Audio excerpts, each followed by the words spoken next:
أعوذ بالله من الشيطان الرجيم. بسم الله الرحمن الرحيم. الحمد لله رب العالمين والصلاة والسلام على نبينا محمد وعلى آله وصحبه أجمعين أما بعد. عمدۃ الاحکام امام عبدالغنی المقدسی رحمہ اللہ کی عظیم الشان تالیف، عظیم الشان محنت، عظیم الشان کتاب،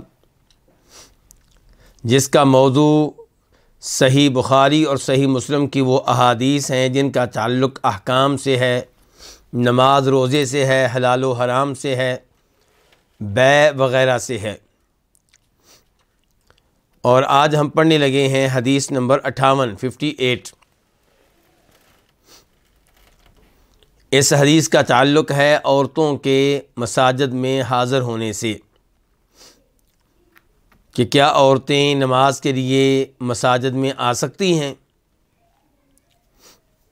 عن عبداللہ بن عمر رضی اللہ عنہما، روایت ہے عبداللہ بن عمر رضی اللہ عنہما سے، عن النبی صلی اللہ علیہ وسلم قال، وہ روایت کرتے ہیں نبی صلی اللہ علیہ وسلم سے کہ آپ نے فرمایا،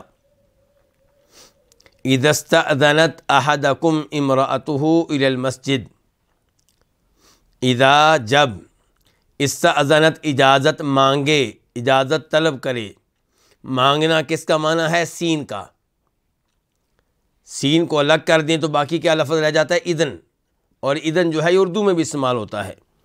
تو اذا استأذنت، جب اجازت مانگے، احدکم، تم میں سے کسی ایک سے۔ کون اجازت مانگے؟ امرأتہ، اس کی بیگم، اس کی وائف۔ اجازت کس چیز کی مانگے؟ الی المسجد، مسجد کی طرف جانے کی۔ فلا یمنعھا، تو وہ اس کو منع نہ کرے، اس کو اس سے نہ روکے۔ فلا یمنعھا، ہا سے مراد وہ عورت ہے، وہ بیگم ہے۔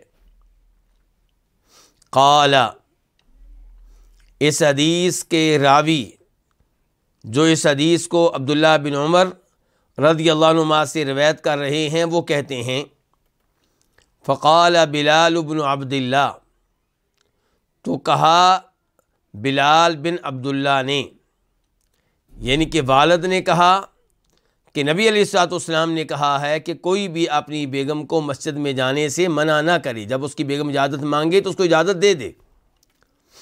تو یہ حدیث سن کر حدیث کے راوی جناب عبداللہ بن عمر کے اپنے بیٹے بلال کہتے ہیں، واللہ، اللہ کی قسم، لَنَمْنَعُهُنَّ، لام کا معنی کیا ہوگا؟ البتہ، یقیناً، ضرور، کیونکہ لام تاکید کے لیے ہے، اور جو آخر میں نون ہے وہ بھی تاکید کے لیے ہے، اس کا معنی بھی یہی ہوگا، یقیناً، ضرور، لازمی طور پہ، کہ ہم تو لازمی طور پہ انہیں منع کریں گے۔ کہاں سے منع کریں گے؟ مسجد میں جانے سے۔ کون کہہ رہا ہے؟ عبداللہ بن عمر کا اپنا بیٹا۔ قال، حدیث کے راوی کہتے ہیں، فاقبل علیہ عبد اللہ، تو عبداللہ متوجہ ہوئے علیہ، اس پہ، اس کی طرف، کس کی طرف؟ اپنے بیٹے بلال کی طرف۔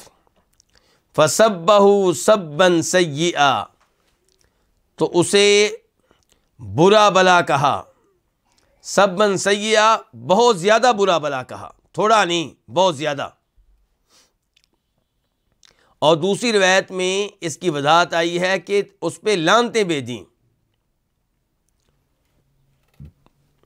راوی کہتے ہیں، ما سمعتہ سبہ مثلہ قط، میں نے ان کو نہیں سنا، سمعتہ، ان کو، کن کو؟ عبداللہ بن عمر کو۔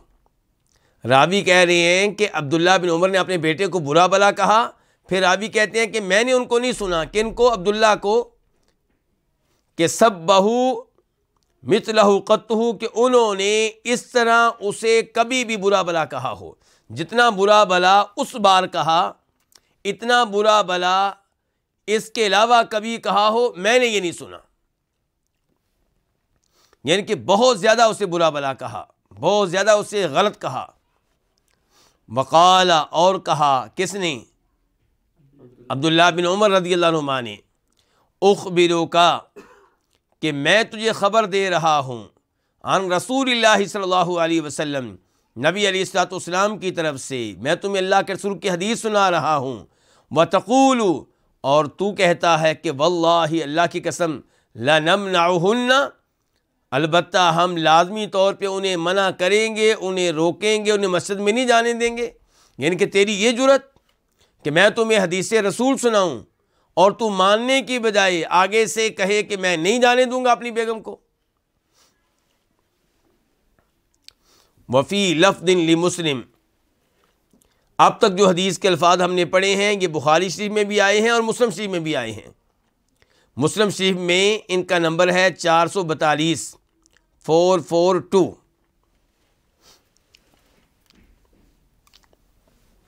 وفی لفظ لمسلم, اور مسلم شریف کے الفاظ میں ہے کہ لا تمنعوا, تم نہ منع کرو, تم نہ روکو, ایما اللہ, اللہ کی بندیوں کو. ایما جمع ہے امتن کی, امتن کس کو کہتے ہیں؟ بندی, لونڈی. تم منع نہ کرو اللہ کی بندیوں کو, مساجد اللہ, کس چیز سے؟ اللہ کی مسجدوں سے. اللہ کی بندیوں کو اللہ کے گھروں میں آنے دو.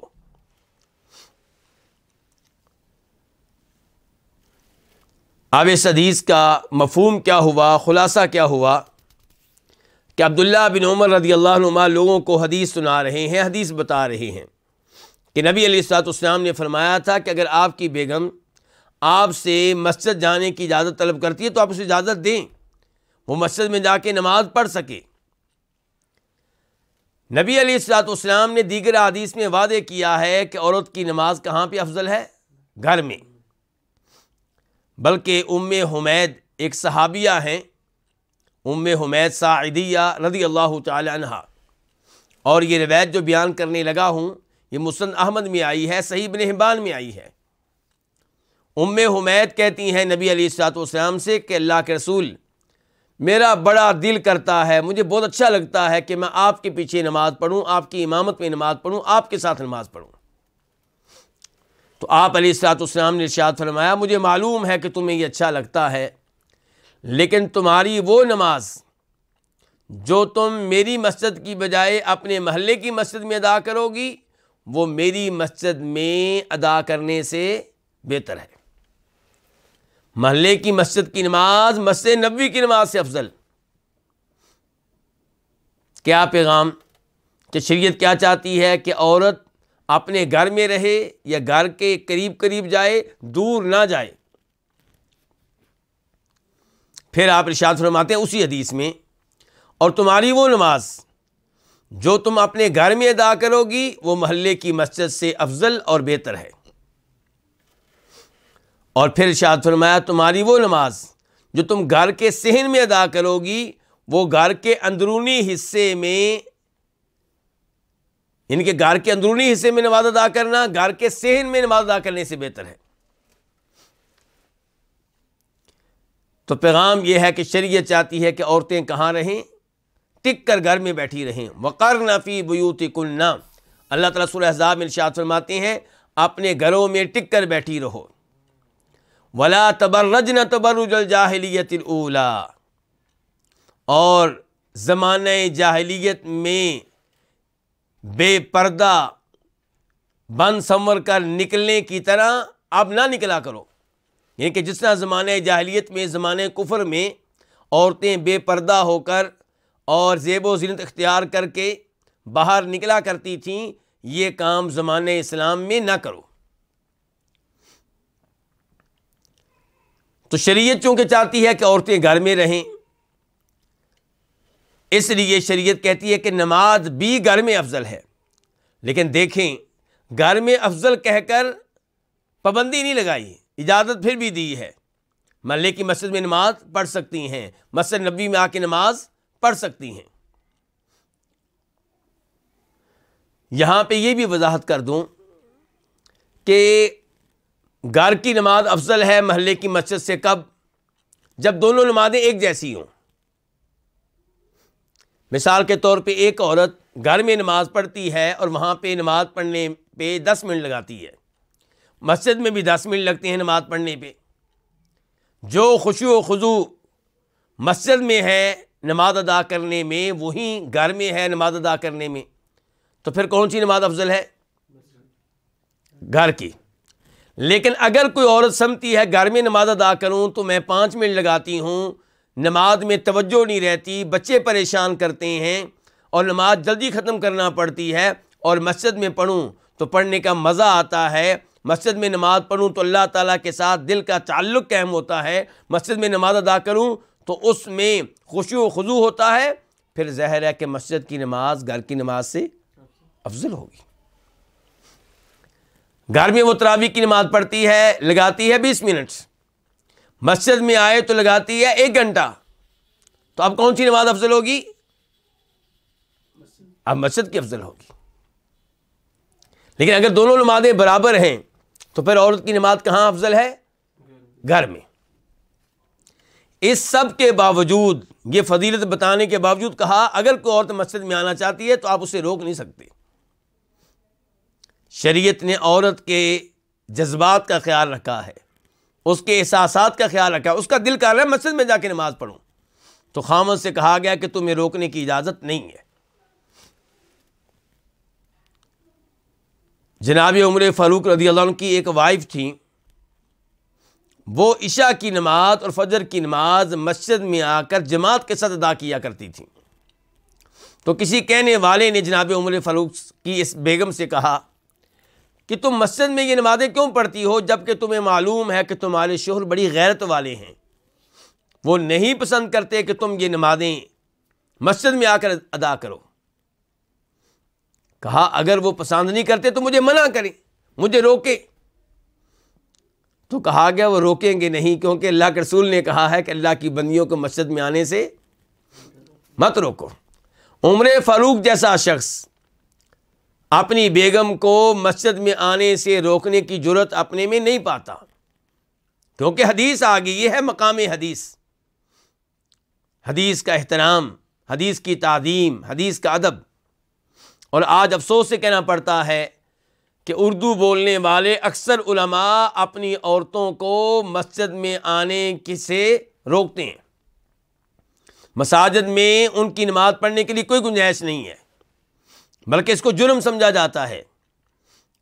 عیدین کی نمازوں میں بھی عورتوں کے لیے کوئی بندوبست نہیں ہوتا، جبکہ نبی علیہ الصلوۃ والسلام نے کہا تھا، ام عطیہ فرماتی ہیں ہم سے کہا گیا عورتوں کو عید کی نماز کے لیے گھروں سے نکالو، حتیٰ کہ وہ عورتیں جو حیض کی حالت میں ہیں وہ بھی آئیں، عیدگاہ میں حاضر ہوں، مسلمانوں کی دعا میں شریک ہوں، نماز میں شریک نہ ہوں۔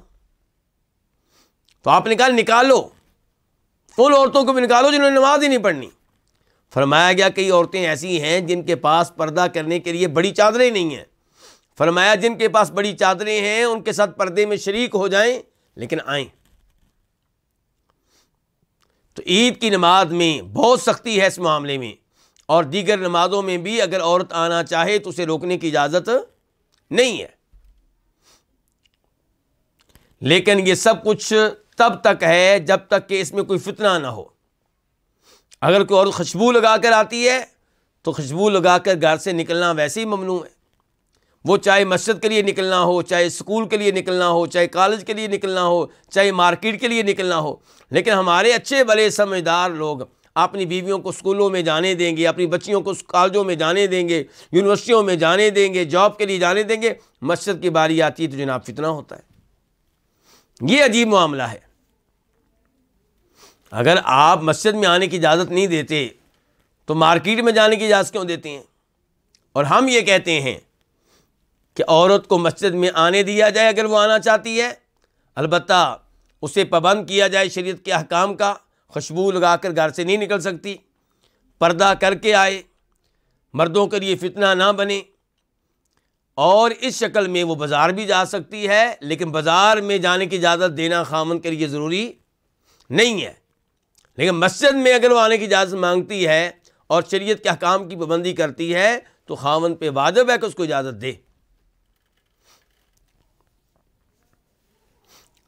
عبداللہ بن عمر رضی اللہ عنہ نے یہ مسئلہ بیان کیا،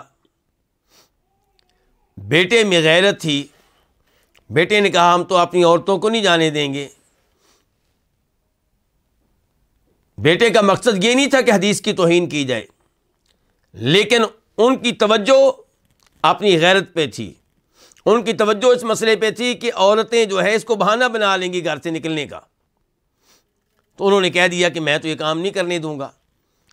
تو عبداللہ بن عمر نے اس کو حدیث کی توہین سمجھا اور بیٹے پہ شدید ناراض ہوئے، اسے بہت برا بھلا کہا، اس پہ لعنت بھیجی، اور ایک صحیح حدیث میں ہے کہ اس کے سینے پہ تھپڑ بھی مارا،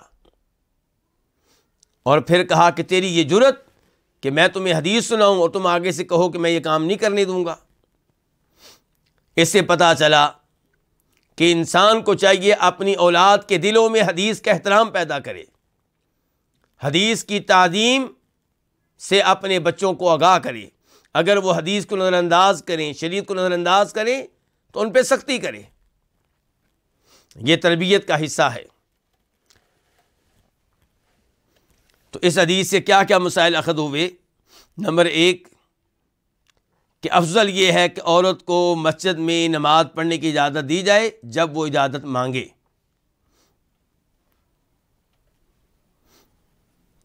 نمبر 2 یہ اجازت تب دی جائے گی جب عورت فتنہ بن کر گھر سے نہ نکلے، خوشبو لگائے بغیر نکلے، بلکہ مسلم شریف کی ایک حدیث کے الفاظ ہیں، حدیث کا نمبر ہے 443 کہ جب تم عورتوں میں سے کوئی عشاء کی نماز کے لیے آنا چاہے تو اس رات خوشبو نہ لگائے، یعنی کہ اس نے عشاء کی نماز کے لیے مثال کے طور پہ آنا ہے تو وہ مغرب کے وقت بھی خوشبو نہ لگائے، کیونکہ مغرب کے وقت خوشبو لگائے گی تو ممکن ہے کہ جب عشاء کے وقت آئے تو خوشبو کے اثرات باقی ہوں۔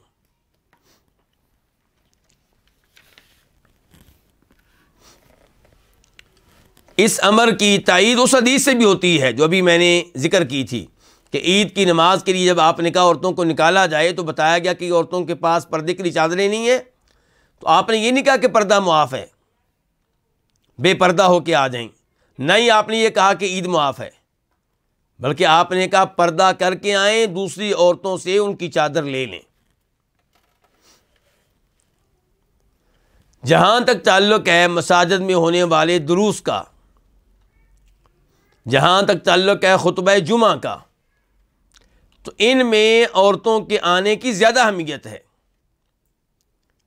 تاکہ عورتیں بھی دین سیکھیں، وہ بھی قرآن میں اللہ کے احکام سنیں، تاکہ وہ بھی مسجد سے یہ پیغام لے سکیں کہ بچوں کی تربیت کیسے کرنی ہے، انہیں بھی معلوم ہو خامد کے حقوق کیا ہیں، انہیں بھی معلوم ہو پڑوسیوں کے حقوق کیا ہیں۔ لیکن ہم لوگ اپنی عورتوں کو فلمیں تو دکھاتے ہیں، گندے ڈرامے تو دکھاتے ہیں، انہیں شر سے آگاہ کرتے ہیں لیکن خیر سے آگاہ نہیں کرتے۔ تو عورتوں کو خطبہ جمعہ میں لایا جائے، عید کی نماز میں لایا جائے، دروس میں لایا جائے، ترجمہ قرآن کی کلاس میں لایا جائے، حدیث کے درس میں لایا جائے، تاکہ وہ شریعت کے احکام سیکھ سکیں۔ اس روایت سے بھی معلوم ہوا کہ بہت سختی کرنی چاہیے اس پہ جو نبی علیہ الصلوۃ والسلام کی کسی بھی حدیث پہ اعتراض کرے، اور صحابہ کرام سے اس معاملے میں کئی ایک واقعات میں سختی ثابت ہے کہ وہ اس آدمی پہ شدید ناراض ہو جایا کرتے تھے جو حدیث کو وہ مقام نہیں دیا کرتا تھا جو مقام دینا چاہیے۔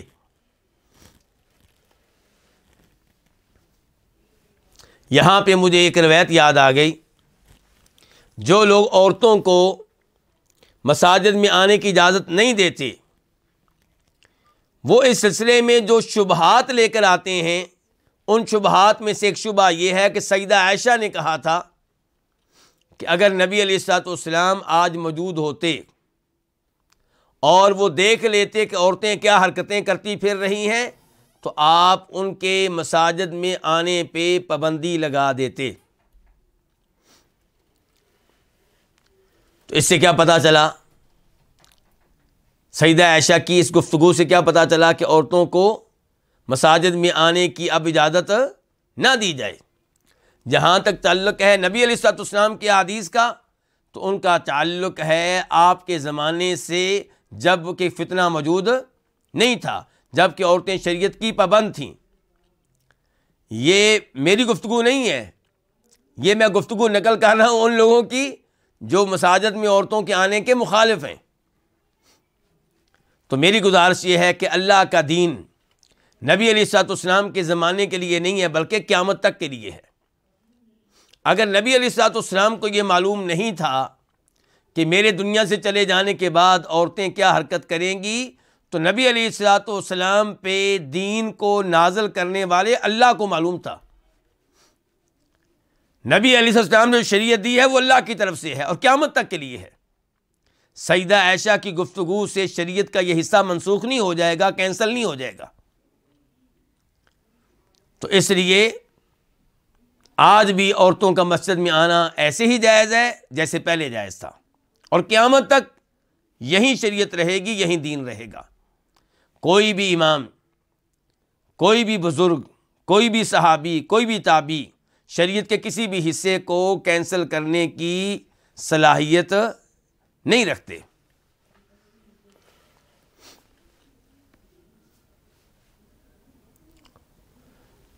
اب آتے ہیں ہم حدیث نمبر 59 کی طرف، 59۔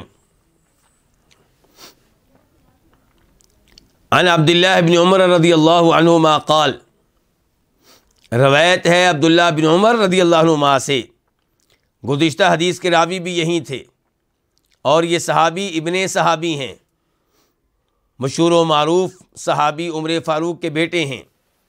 قال، یہ کہتے ہیں، صلیت مع رسول اللہ صلی اللہ علیہ وسلم رکعتین قبل الظہر، میں نے رسول اللہ صلی اللہ علیہ وسلم کے ساتھ ظہر سے پہلے 2 رکعتیں ادا کیں، ورکعتین بعدہا، اور 2 رکعتیں ظہر کے بعد ادا کیں، ورکعتین بعد الجمعۃ، اور 2 رکعتیں نماز جمعہ کے بعد ادا کیں، ورکعتین بعد المغرب، اور 2 رکعتیں مغرب کے بعد ادا کیں، ورکعتین بعد العشاء، اور 2 رکعتیں عشاء کے بعد ادا کیں۔ حدیث کے ان الفاظ کو امام بخاری روایت کرتے ہیں اور امام مسلم۔ بخاری شریف میں ان کا نمبر ہے 937، 937، اور ایسے ہی 1165، 1165، اور مسلم شریف میں نمبر ہے 729، 729۔ وفی لفظ، اور حدیث کے الفاظ میں کہیں پہ یہ بھی آیا ہے کہ فَأَمَّا الْمَغْرِبُ وَالْعِشَاءُ وَالْفَجْرُ وَالْجُمْعَةُ، جہاں تک تعلق ہے نماز مغرب کا، نماز عشاء کا، اور نماز فجر کا، نماز جمعہ کا، ففی بیتہ، تو اپنے گھر میں، یعنی کہ مغرب کی 2 رکعتیں، عشاء کی 2 رکعتیں، اور فجر کی 2 رکعتیں اور جمعہ کی 2 رکعتیں آپ کہاں ادا کرتے تھے؟ اپنے گھر میں۔ یہ الفاظ بھی بخاری اور مسلم میں آئے ہیں۔ بخاری میں ان کا نمبر ہے 1172، 1172، اور مسلم میں اس کا نمبر ہے 729، 729۔ وفی لفظ للبخاری، اور بخاری کے الفاظ میں یوں بھی آیا ہے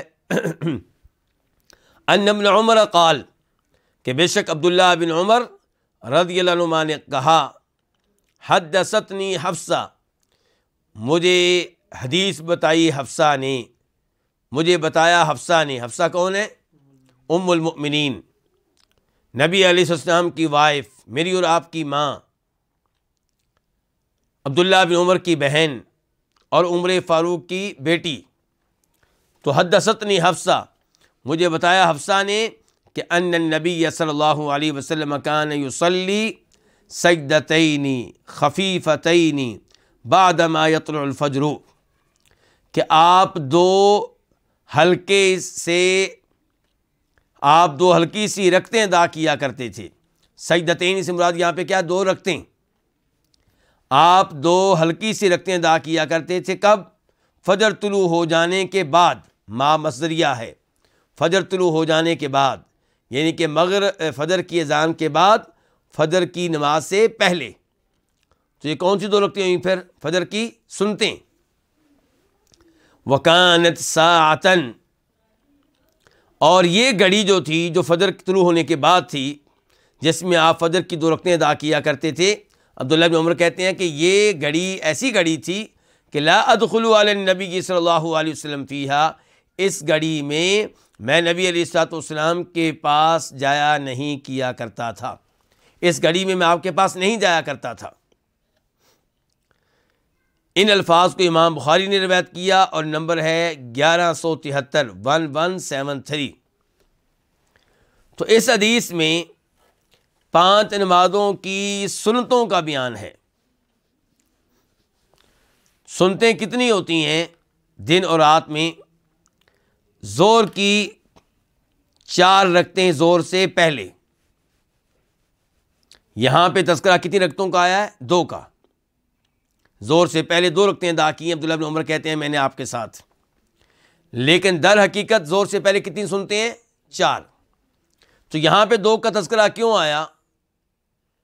اس میں ایک احتمال تو یہ ہے کہ نبی علیہ الصلوۃ والسلام نے 2 رکعتیں گھر میں ادا کی ہوں گی اور 2 رکعتیں مسجد میں آ کے ادا کی ہوں گی۔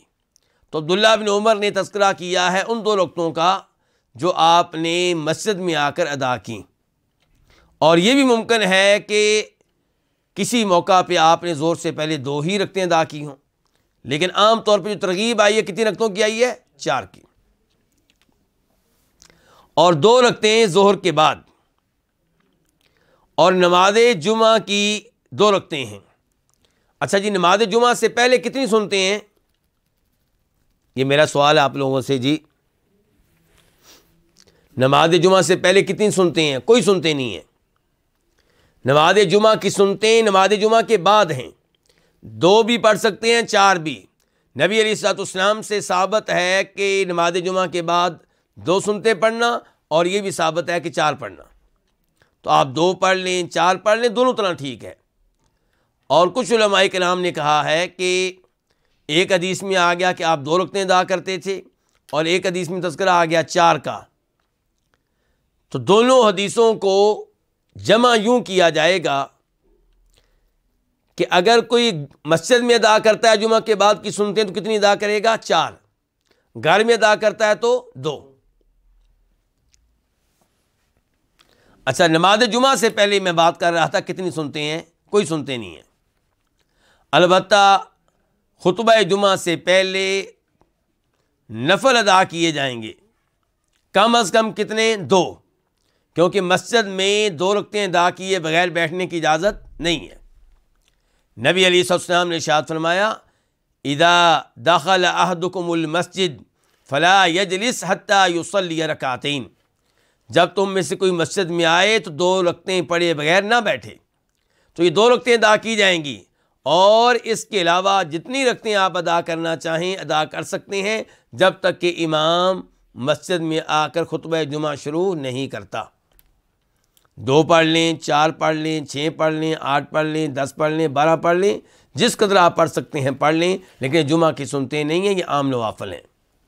اور اگر کوئی شخص خطبہ جمعہ سے پہلے یا خطبہ جمعہ کے دوران آتا ہے اور 2 رکعتیں تحیۃ المسجد ادا کیے بغیر بیٹھ جاتا ہے، تو خطیب صاحب کو چاہیے کہ اس سے مطالبہ کریں کہ وہ 2 رکعتیں اٹھ کر ادا کرے، جیسا کہ نبی علیہ السلام نے یہ مطالبہ اپنے اس صحابی سے کیا تھا جو مسجد میں تشریف لائے، اور چونکہ خطبہ جمعہ شروع ہو چکا تھا، 2 رکعتیں ادا کیے بغیر بیٹھ گئے۔ آپ نے کہا اٹھو 2 رکعتیں ادا کرو، لیکن مختصر طور پہ۔ مغرب کے بعد کتنی رکعتیں ہیں؟ 2، اور مغرب سے پہلے بھی اذان اور اقامت کے درمیان 2 رکعتیں ادا کی جائیں گی، لیکن باقاعدہ سنتیں جنہیں کہا جاتا ہے یہ کون سی ہیں؟ جو مغرب کے بعد 2 ہیں، اور مغرب سے پہلے اذان اور اقامت کے درمیان 2 رکعتیں ادا کرنا بالکل درست ہے، نبی علیہ الصلوۃ والسلام کی کئی ایک احادیث سے ثابت ہے۔ اور عشاء کے بعد کتنی رکعتیں ہوں گی؟ 2 سنتیں ہوں گی۔ اور جہاں تک تعلق ہے فجر کی نماز کا تو فجر سے پہلے 2 سنتیں ہیں۔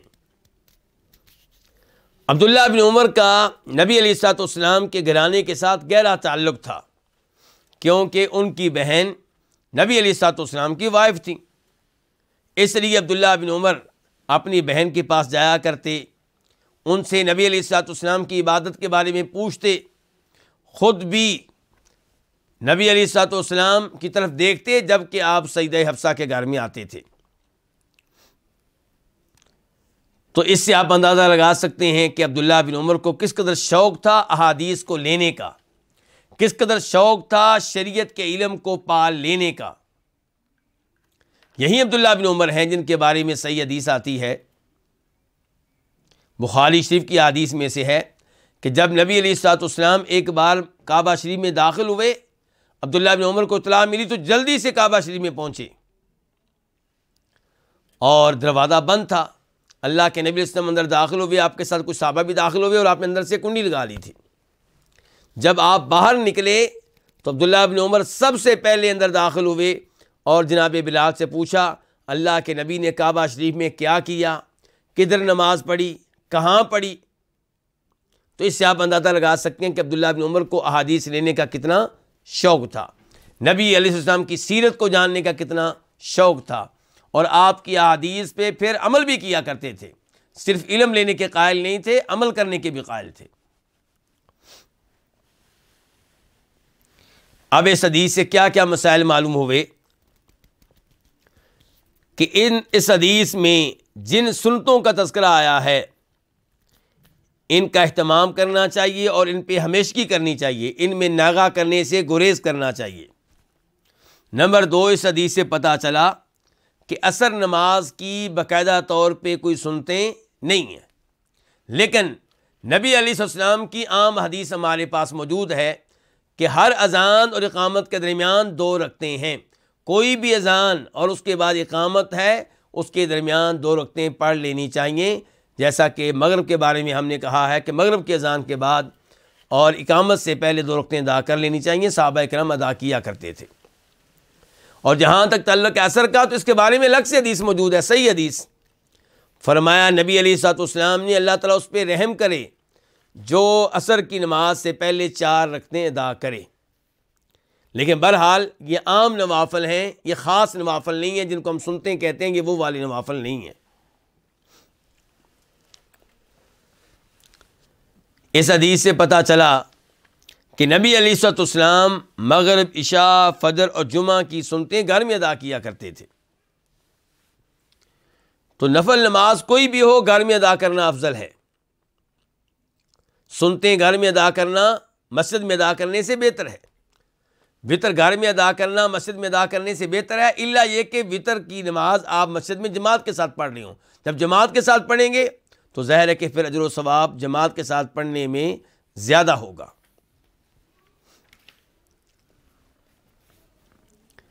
اس حدیث سے بھی پتہ چلا کہ فجر کی 2 رکعتیں نبی علیہ السلام بہت لمبی نہیں کیا کرتے تھے، آپ فجر کی 2 رکعتیں ہلکی ادا کیا کرتے تھے، ان میں زیادہ ٹائم نہیں لگایا کرتے تھے۔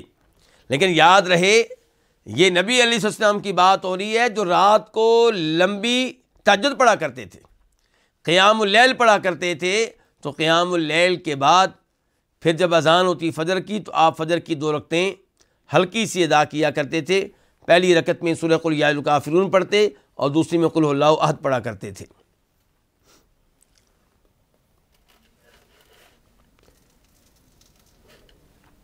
کچھ احادیث سے پتہ چلتا ہے، صحیح احادیث سے، کہ ظہر سے پہلے 4 رکعتیں ہیں اور 2 رکعتیں بعد میں ہیں۔ بالکل اس پہ گفتگو ہو چکی ہے۔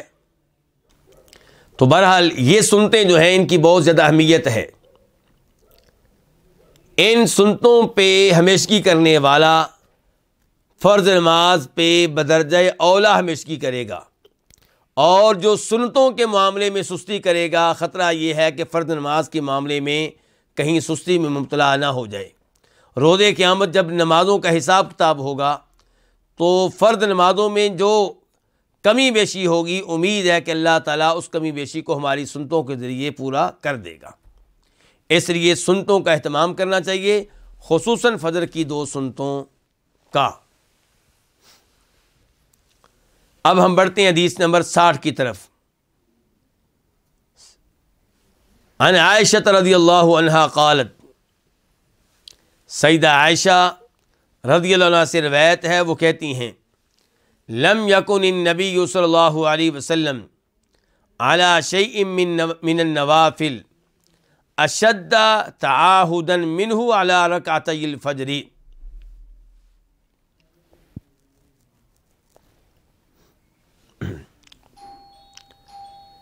کہ نبی علیہ الصلوۃ والسلام نوافل میں سے کسی بھی چیز پہ،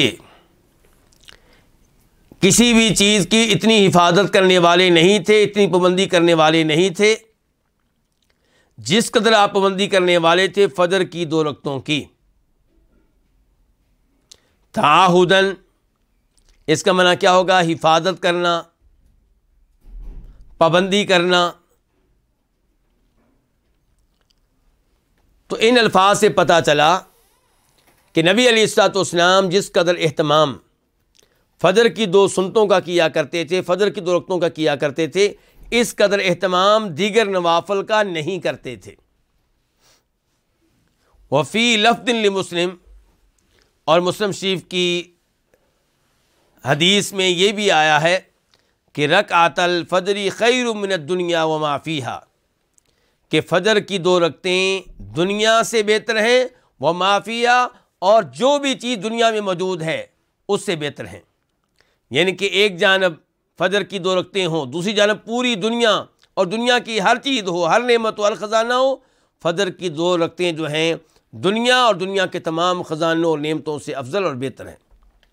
اس سے آپ اندازہ لگا لیں فجر کی سنتوں کی اہمیت کا، اور جب فجر کی سنتوں کی اہمیت ہے تو فرض نماز کی کیا اہمیت ہوگی، اس کا بھی آپ اندازہ کر سکتے ہیں۔ تو نبی علیہ الصلوۃ والسلام بہت اہتمام کرتے تھے ان 2 رکعتوں کا، چنانچہ اسی اہتمام کا نتیجہ تھا کہ آپ حالت سفر میں فرض نماز قصر پڑھتے تھے، 4 کی بجائے 2 رکعتیں پڑھتے تھے۔ سنتیں آپ حالت سفر میں ادا نہیں کرتے تھے سوائے فجر کی سنتوں کے، فجر کی سنتیں آپ سفر میں بھی ترک نہیں کرتے تھے۔ اس سے آپ اندازہ لگا سکتے ہیں کہ نبی علیہ السلام کی نگاہوں میں فجر کی سنتوں کی کیا اہمیت تھی۔ اور یہ سنتیں کب ادا کی جائیں؟ فرض نماز سے پہلے۔ اگر کسی کی رہ گئی ہیں تو فرض نماز کے بعد ادا کر سکتا ہے، یہ صحیح احادیث سے ثابت ہے۔ اور اگر کوئی فجر کے بعد ادا نہیں کر سکا یا ادا نہیں کرنا چاہتا اس موقع پہ، تو پھر سورج نکلنے کے بعد، جب سورج کو نکلے ہوئے 15 منٹ ہو چکے ہوں تو اس کے بعد کسی بھی وقت ادا کر لے، تو فجر کی سنتوں کی قضا دی جائے گی۔ یہ اہمیت ہے ان سنتوں کی۔ نبی علیہ الصلوۃ والسلام نے تو زور کی سنتوں کی قضا دی تھی۔ وفد عبد القیس کے ساتھ مشغول ہونے کی وجہ سے آپ کی زور کے بعد کی 2 رکعتیں رہ گئیں تو آپ نے عصر کے بعد ادا کی تھیں۔ تو فجر کی سنتوں کی اہمیت تو ظہر کے بعد کی سنتوں سے کہیں زیادہ ہے۔ اس لیے اگر کسی کی فجر کی 2 رکعتیں رہ جاتی ہیں تو وہ ان کی قضا دے اور انہیں پڑھے، اور فجر کی 2 سنتوں کے معاملے میں کسی قسم کی غفلت سے گریز کرنا چاہیے، بچنا چاہیے۔ اس حدیث سے کیا کیا مسائل معلوم ہوئے؟ نمبر 1، پتہ چلا کہ فجر کی 2 سنتوں کی کتنی زیادہ اہمیت ہے، اس لیے اس معاملے میں غفلت سے گریز کیا جائے۔ نمبر 2، فجر کی 2 سنتوں کی یہ عظیم فضیلت اور اہمیت کہ یہ 2 رکعتیں دنیا اور دنیا کی ہر نعمت سے افضل اور بہتر ہیں۔ تیسرے نمبر پہ ان کی یہ اہمیت کہ نبی علیہ الصلوۃ والسلام عام نفل نمازوں کے مقابلے میں، عام سنتوں کے مقابلے میں ان 2 رکعتوں کا زیادہ خیال رکھا کرتے تھے، زیادہ اہتمام کیا کرتے تھے۔ چوتھے نمبر پہ اگر کوئی اتنے فضائل جان لینے کے باوجود فجر کی سنتوں میں سستی کرتا ہے، کوتاہی کرتا ہے، تو اس سے پتہ چلتا ہے کہ وہ ایمان کے لحاظ سے اتنا مضبوط نہیں ہے۔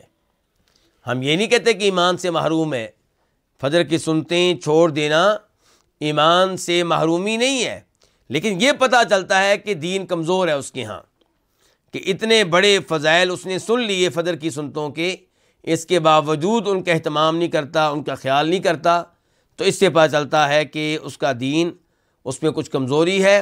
اس کو چاہیے کہ اس کمزوری کو دور کرے، اپنے ایمان کو مضبوط کرے، اپنے دین کو مضبوط کرے اور ان 2 رکعتوں کا اہتمام کرے۔ چونکہ آج شکایت آ رہی ہے کہ آواز اتنی صاف نہیں ہے اور یہ موضوع بھی اپنے اختتام کو پہنچا ہے، تو آج یہیں پہ درس کا اختتام کرتے ہیں۔ انشاءاللہ آئندہ درس میں گفتگو ہوگی ان احادیث کے متعلق جن کا تعلق اذان اور اقامت سے ہے۔ اللہ رب العزت سے دعا ہے کہ اللہ تعالی ہمیں قرآن و حدیث کے یہ احکام اور یہ مسائل سیکھنے کی توفیق عنایت فرمائے۔